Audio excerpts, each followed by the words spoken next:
প্রধান উপদেষ্টা ডক্টর মোহাম্মদ ইউনূসের কাছে প্রতিবেদন জমা দিয়েছে জনপ্রশাসন ও বিচার বিভাগ সংস্কার কমিশন। রাষ্ট্রীয় অতিথি ভবন যমুনায় প্রধান উপদেষ্টার হাতে প্রতিবেদন তুলে দেওয়া হয়।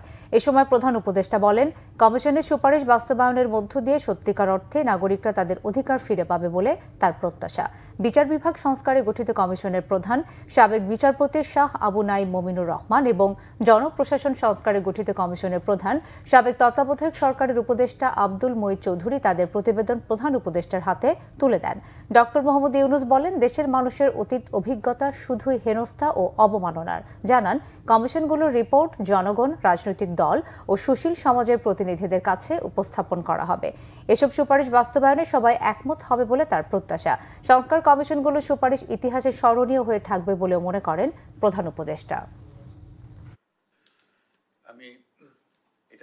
আমাদের যে অভিজ্ঞতা, দেশের যে অভিজ্ঞতা, এটা হলো হেনস্থার অভিজ্ঞতা, অবমাননার অভিজ্ঞতা।